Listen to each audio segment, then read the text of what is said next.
جب اللہ تعالیٰ کی پوری رحمت جوش میں آئی، پوری رحمت ٹھاٹھے مارتی ہوئی، موجیں مارتی ہوئی، تب اس نے اپنے حبیب کو دنیا پہ بھیجا تھا۔ اور کمال کی بات یہ ہے کہ وہ پروردگار اپنے بندے سے کہتا ہے بڑے گناہ نہ سہی، چھوٹے تو کرے گا ہی، مگر ایک بڑا گناہ نہ کر بیٹھنا، میری رحمت سے مایوس نہ ہو جانا۔ اللہ کی رحمت کون ہے؟ محمد مصطفیٰ صلی اللہ علیہ وسلم، جس نے رسول اللہ سے امید توڑ دی، جو ان سے مایوس ہوا، اسی کا نام ابلیس ہے۔ اور جس نے رسول اللہ سے امیدوں کو باندھ کے رکھا، آپ کے در سے وابستہ رہا، وہی کامیاب و کامران ہے۔ 5 دن پہلے کی بات ہے، کرنل الطاف ہیں کہ وہ آج کل سیکیورٹی چیف ہیں PIA کے، مجھے کہنے لگے عرفان صاحب یہ بات تو بتائیے کہ یہ منہ مبارک جو ہیں یہ کیسے اتنے پھیل گئے، یہ کیسے اتنے بکھر گئے؟ میں نے کہا اللہ کے بندے، جب اللہ کے رسول صلی اللہ علیہ وسلم نے حج فرمایا اور جب بال ترشوائے حلق کرنا ہوتا ہے تو مٹھیوں میں اپنے بالوں کو بھرا اور بکھیرا۔ 1,24,000 کے قریب اس وقت اصحاب رسول وہاں موجود تھے، اور کسی نے ایک بال بھی زمین پر نہیں گرنے دیا، ایک بال بھی زمین پر نہیں گرنے دیا۔ کتنی باریک چیز ہے، اور کس طرح فضا میں بکھرے ہوں گے، تیز ہوا چلتی ہے وہاں عرفات کے میدان میں، ایک بال کسی اصحاب رسول نے زمین پہ نہیں گرنے دیا۔ مگر ایسا کیوں کیا اللہ کے حبیب نے؟ سوچنا یہ ہے، میں نے ان کو یہ بات بتائی جو آپ کو بتا رہا ہوں۔ اللہ کے حبیب صلی اللہ علیہ وسلم نے اپنے بال اس طرح کیوں دے دیے؟ سورہ انفال میں اللہ نے ایک بات درج کر دی، سورہ انفال میں ایک بات مالک نے درج کر دی کہ اے محمد صلی اللہ علیہ وسلم، جب تک تو ان کے درمیان عذاب نہ کروں گا۔ اب وہ کیونکہ رحمت للعالمین ہے، انہوں نے چاہا کہ لوگ جائیں گے، سفر کریں گے، مختلف ممالک میں جائیں گے، ہجرت کر جائیں گے، ہر جگہ میرے جسم کے بال پہنچ جائیں، میری موجودگی ثابت ہو جائے، کسی پہ بھی عذاب نہیں ہوگا۔ عذاب کو ٹال دیا۔ سرکار نے اپنے بال بکھیر کر اس پوری دنیا کو، اور آپ دیکھ لیں اللہ کے حبیب صلی اللہ علیہ وسلم کے دنیا میں آنے کے بعد کسی پہ عذاب نہیں ہوا۔ یہ وقتی تکلیفیں، پریشانیاں آتی رہتی ہیں۔ عذاب اس کو کہتے ہیں جس کے بعد ریکنسٹرکشن نہیں ہوتی، چیز بحال نہیں ہوتی، فصل پیدا نہیں ہوتی، کھیت ویران ہی رہتے ہیں، چٹیل پہاڑ بن جاتے ہیں، آبادیاں نہیں ہوتی، وہاں پرندے نہیں ہوتے، وہاں پھول نہیں ہوتے، وہاں پتے نہیں ہوتے، وہاں خوشبو نہیں ہوتی۔ تو آپ کی رحمت کا سب سے بڑا ثبوت دنیا میں اپنے بالوں کا اس طرح بکھیرنا کہ جہاں جہاں میرے بال ہوں گے سب عذاب سے بچ جائیں گے۔ رحمت عالم کو ایسا ہی کرنا چاہیے، رحمت عالم کو ایسا ہی کرنا چاہیے، یا اس کے خلاف بھی کچھ ہو؟ تو ہم کتنے خوش نصیب ہیں کہ جب ہمارے درمیان آپ کے جسم کا ٹکڑا ہے، ہم پہ عذاب کہاں سے ہوگا؟ ہم پہ تو عذاب نہیں ہونا۔ اللہ کے حبیب صلی اللہ علیہ وسلم کا فرمان مبارک ہے کہ جس نے میری قبر مبارک کو دیکھا اس نے مجھے ہی دیکھا۔ حالانکہ قبر آپ کے جسم کا حصہ نہیں ہے، مگر آپ کے جسم سے مماثل ہے، اس سے جڑی ہوئی ہے۔ اس مٹی کی بھی عزت ہو گئی جو سرکار کے ساتھ لگ گئی۔ تو ہم بھی تو مٹی کے بنے ہوئے ہیں، اگر ہم لگ جائیں گے تو ہماری کتنی عزت ہو جائے گی۔ آئیے مل کر میلاد مصطفیٰ صلی اللہ علیہ وسلم منائیں، اس غور و فکر کے ساتھ کہ آپ کے طریق پر ہم کیسے چل سکتے ہیں۔ طریق میں نے راستہ جس سے طریقت نکلا، طریقت رسول اللہ کا راستہ۔ میں نے ایک دفعہ شریعت اور طریقت کا بہت آسان فرق لوگوں کو سمجھایا۔ شریعت کے مطلب بھی طریق راستہ ہے، مسلک کا مطلب بھی راستہ ہے۔ مجھے وہ بندے کہنے لگے جی کہ شریعت اور طریقت میں کیا فرق ہے؟ میں کہا شریعت عامت المسلمان پر لاگو قانون کا نام ہے۔ شریعت عامت المسلمان پر لاگو قانون کا نام ہے، اور طریقت رسول اللہ پر لاگو قانون کا نام. اور آسان سی, آپ پہ 5 نمازیں فرض, یہ شریعت. کملی والے پہ 6 فرض, یہ طریقت. جو چھٹی پڑھتا ہے وہ صاحب طریقت. آپ پہ 2.5% یہ چھوٹ گیا. اور کملی والے کی طریقت کیا ہے؟ اپنا بھی دے دینا ہے, بھوکا ہو جانا ہے, پیٹ پہ 2 پتھر باندھ دینے. یہ سنت کسی کو نہ کبھی نظر آئی نہ اس نے سوچا. فجر کی سنتیں پتہ ہیں, عصر کی پتہ ہے, مغرب کی پتہ ہے, عشاء کی سنت پتہ ہے, داڑھی رکھنے کی سنت پتہ ہے, ستھن اونچی کرنے کی سنت پتہ ہے. ان سنتوں پہ کون چلے گا جو آپ کو عزت دلائیں گی, توفیق دلائیں گی, دنیا میں نیک نام کریں گی, اللہ کے ہاں سرخرو کریں گی. ان سنتوں کی بات کیوں نہیں کرتے ہو؟ ان سنتوں کی بات کون کرے گا؟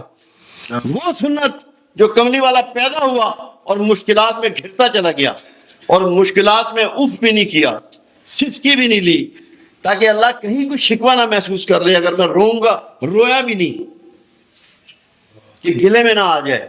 اس سنت پہ کیوں نہیں چلتے ہو؟ بڑی کلیئر بات نظر آ رہی ہے, واضح بات نظر آ رہی ہے کہ اللہ جس سے محبت کرتا ہے, جس پہ مہربان ہوتا ہے, دنیاوی سامان کی اس میں کمی کر دیتا ہے, دنیاوی عزت و جاہ کی کمی کر دیتا ہے, کیونکہ اللہ نہیں چاہتا کہ یہ اس میں پھنس کے رہ جائے اور مجھ سے دور ہو جائے. اور ہمارا سارا شکوہ گلا اس سامان کی وجہ سے ہے. ہم سامان کے لیے دیوانے ہو گئے, سامان کے عذاب میں گرفتار ہیں. باتیں کرتے ہیں کملی والے کی.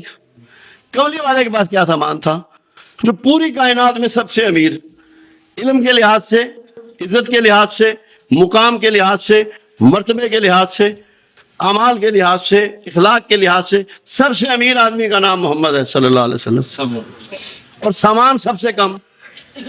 اس کی نقل کرتے ہو, اس کے قریب ہونا چاہتے ہو, سامان کے ساتھ, سامان سمیت اللہ کے رسول کو پانا چاہتے ہو. خدا کی قسم دھوکے میں ہو, میں قسم کھا کے کہہ رہا ہوں دھوکے میں ہو. کیوں؟ میرے آقا کا اس پہ فرمان ایسے کھڑا ہوا ہے. ایک شخص آیا اور اس نے کہا یا رسول اللہ صلی اللہ علیہ وسلم مجھے آپ سے محبت بہت ہے. آپ نے فرمایا اچھا؟ چونک کر کہا میرے آقا نے اچھا. اس نے پھر کہا یا رسول اللہ صلی اللہ علیہ وسلم مجھے آپ سے محبت بہت ہے. آپ نے فرمایا اچھا. جب تیسری بار اس نے کہا, آپ نے فرمایا پھر غریب ہونے کے لیے تیار ہو جا. 2 محبتیں اکٹھی نہیں ہوں گی.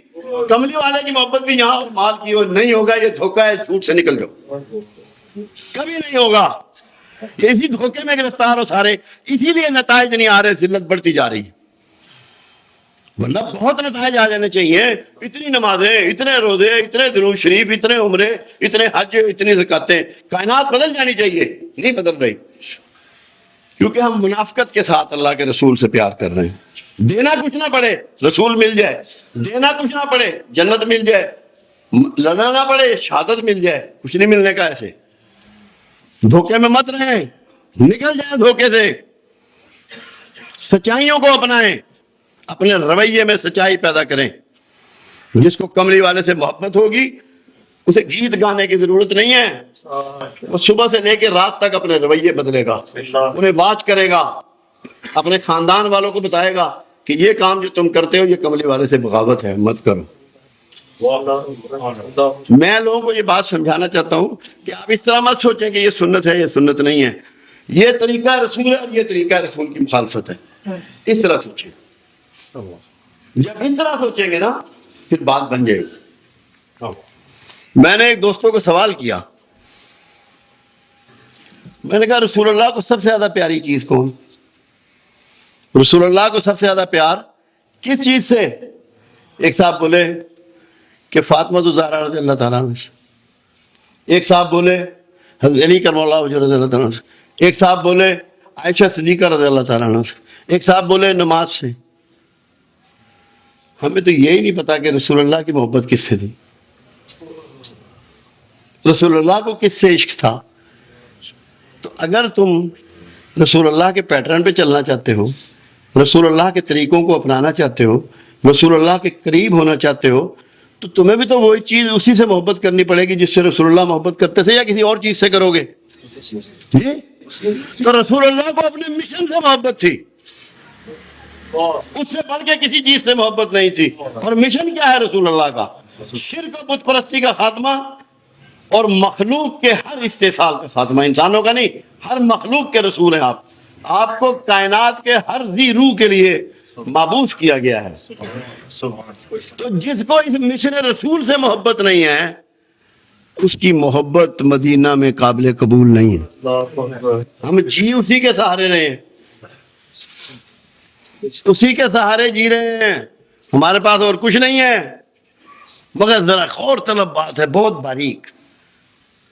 جو اللہ کے رسول کے اصحاب تھے، ان کے گردا گرد لوگ تھے، 24 گھنٹے وہیں کھانا پینا، جنگیں لڑنا، صلاح مشورہ کرنا، تکلیفوں میں ساتھ ہونا، بھوک میں ساتھ ہونا، دھوپ میں ساتھ ہونا۔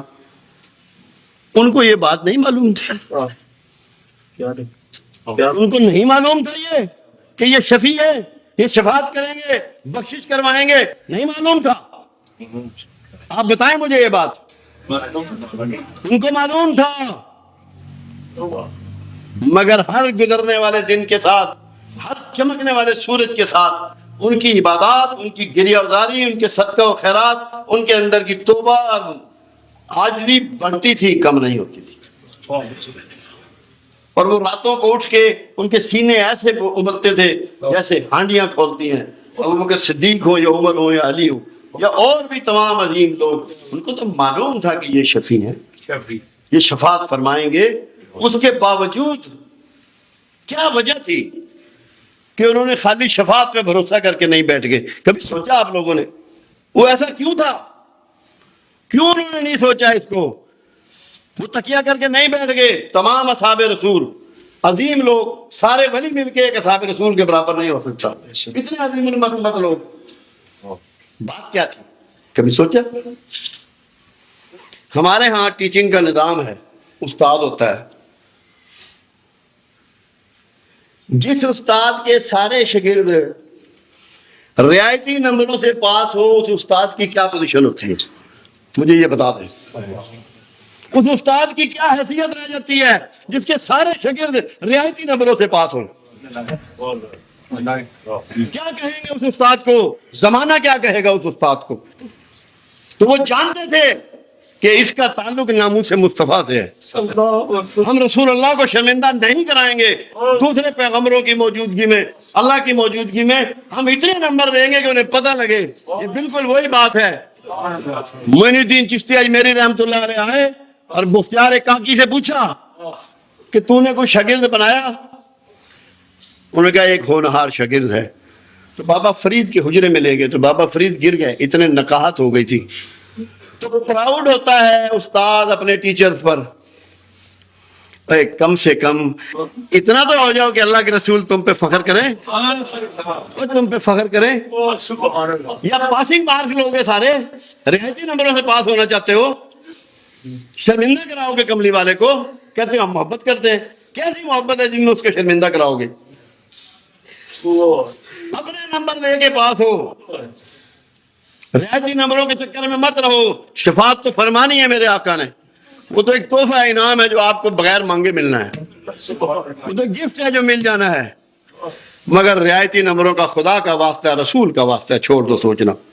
محنت کرو، جد و جہد کرو، اپنے رزق کو پاک کرو، صاف کرو، نیتوں کو ٹھیک کرو، اپنے رویوں کو سچائی پر گامزن کرو، دوسروں کی خدمت کرو، دوسروں کی عزت کرو، ان سے محبت کرو، عاجزی سے پیش آؤ، تاکہ کملی والے تم پہ فخر کریں، جیسے مختیار کاکی نے معین الدین چشتی کو بابا فرید کو دکھا کے فخر کیا۔ تو کم سے کم ہمیں اتنا تو ہو کہ کملی والا ہم پہ فخر کرے، چھاتی ٹھوک کے کہے یہ میرے امتی ہیں۔ تو کم سے کم اتنا تو کر دو یار سرکار۔ اگر یہ نہیں کر سکتے ہو تو یہ کوئی بات ہے؟ یہ ہم نہیں کہتے کہ کملی والے نے شفاعت نہیں کرنی، کملی والے نہیں کرنی، کسی اور نے نہیں کرنی، وہی شفیع المذنبین ہے، انہی کو مقام محمود پہ کھڑا کیا جائے گا۔ مگر ان کی عزت و توقیر تو بڑھاؤ۔